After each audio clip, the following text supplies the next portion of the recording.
Okay, Neil, we can see you coming down the ladder now. I'm at the foot of the ladder. That's one small step for man, one giant leap for mankind.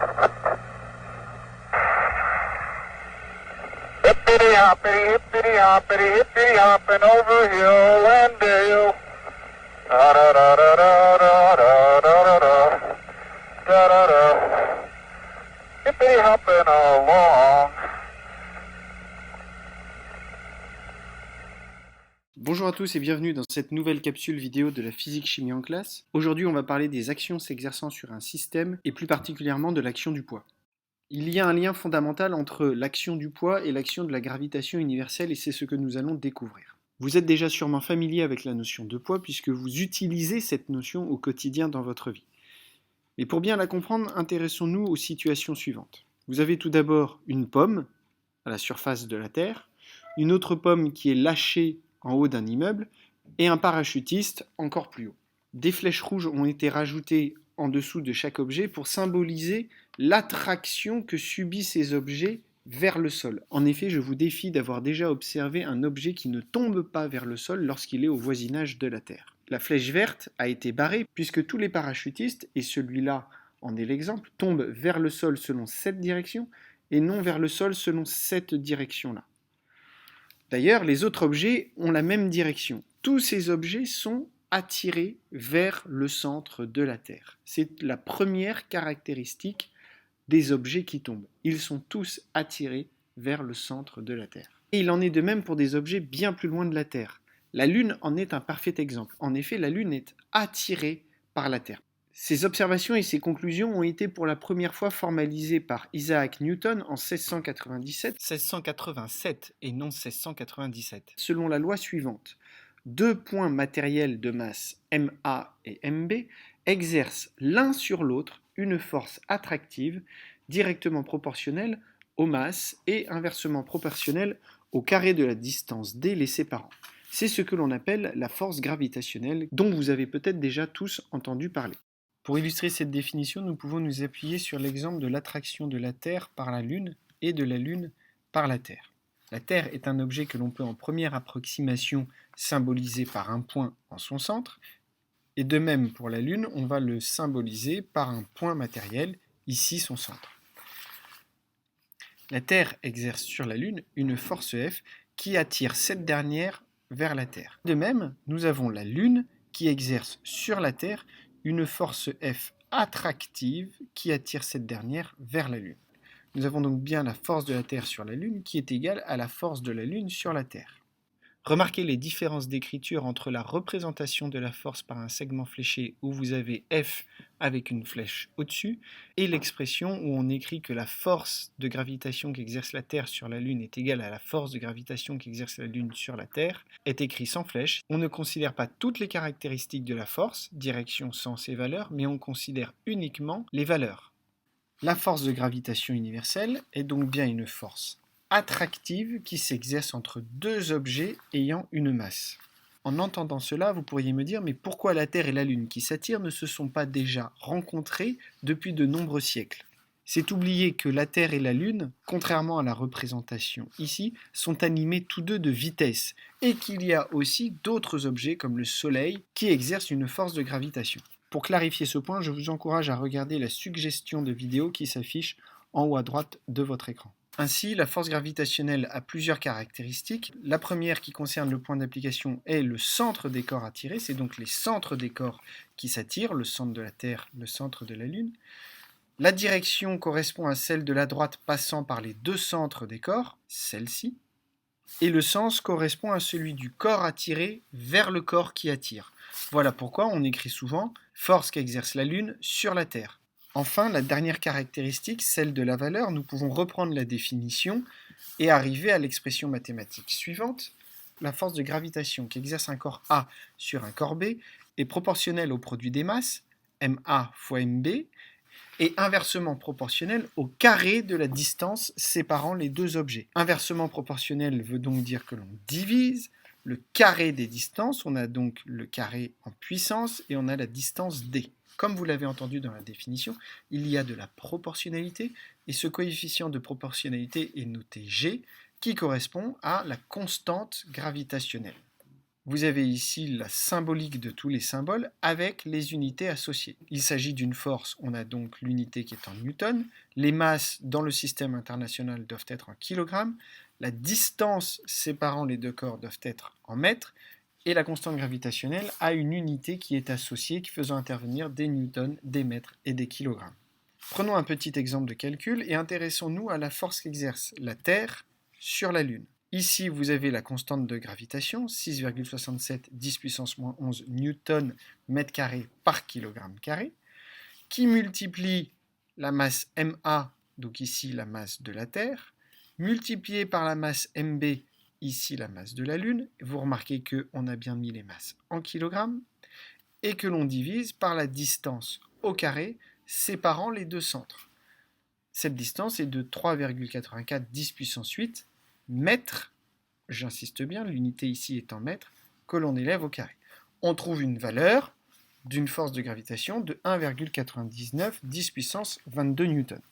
Comme je vous le disais en introduction, il y a un lien fondamental entre cette force de gravitation qui s'applique à tous les corps massifs, donc vous entendrez souvent l'expression force de gravitation universelle.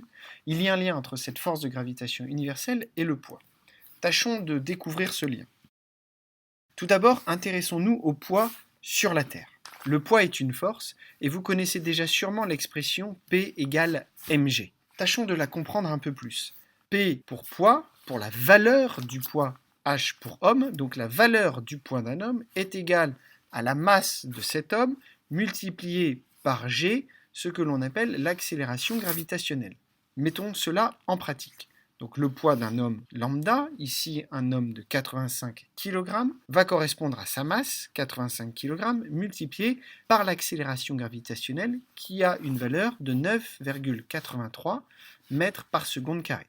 On fait ce calcul et on trouve que le poids de cet homme de 85 grammes à la surface de la Terre est de 836 newtons. Sans expliquer pourquoi pour l'instant, comparons cette valeur du poids de l'homme à la force qu'exerce la Terre sur l'homme, à savoir la force donc de gravitation, puisque tous deux sont des objets massifs. On peut donc utiliser l'expression dictée précédemment.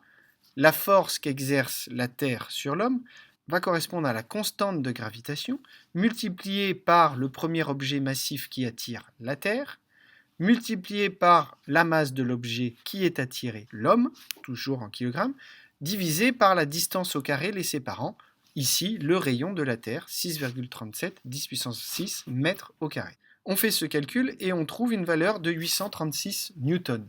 On a donc la valeur de la force de gravitation universelle qui est exactement la même que la valeur du poids de l'homme sur la Terre. De plus, comme on l'a dit en introduction, le poids est une force qui a comme caractéristique que le point d'application est le centre de l'objet, que tous les objets qui ont un poids sont attirés vers le centre de la Terre, et maintenant on vient de découvrir que la valeur du poids correspond à la valeur de la gravitation universelle. On a donc deux forces qui ont les mêmes caractéristiques. Conclusion, la force du poids est exactement la même chose que la force de gravitation universelle, à la condition cependant que l'objet étudié se retrouve à la surface de l'astre. En effet, si la distance ici change, parce que vous avez par exemple un objet qui est situé à 200 km au-dessus de la surface de la Terre, la distance ici va changer et donc vous n'aurez plus la même valeur. Ainsi, lorsque vous voulez calculer la force du poids d'un objet sur la Terre, vous pouvez utiliser indifféremment l'expression de la force de gravitation universelle ou l'expression du poids. La correspondance est la suivante. Vous avez en vert la masse de l'objet qui est attiré, ici l'homme, et vous avez en rouge la correspondance.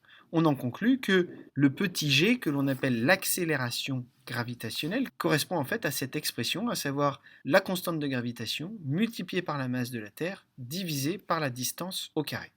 Comme vous ne croyez que ce que vous voyez et je vous comprends, prouvons cela par le calcul. Pour calculer l'accélération de pesanteur sur la Terre, que je vais noter gt, nous avons donc la constante de gravitation multipliée par la masse de la Terre divisée par la distance au carré, puisqu'il s'agit du poids d'un objet, donc cette distance correspondra à la distance séparant l'objet à la surface de la Terre par rapport au centre de la Terre, son rayon. On a donc 6,67 10 puissance moins 11 newton mètre carré par kilogramme, multiplié par 5,98 10 puissance 24 kg la masse de la Terre, divisé par le rayon de la Terre, 6,37 10 puissance 6 mètres au carré. Vous faites le calcul, je vous encourage à le faire, et vous tombez sur GT, l'accélération de pesanteur, qui est bien égale à 9,83 mètres par seconde carrée. On peut faire le même raisonnement sur la Lune, puisque le poids d'un système sur un astre correspond à la force de gravitation universelle que subit ce système par l'astre. On peut calculer une accélération de pesanteur sur la Lune. Exemple, GL pour G-Lune va donc correspondre à la constante de gravitation multipliée par la masse de la Lune divisée par le rayon de la Lune au carré.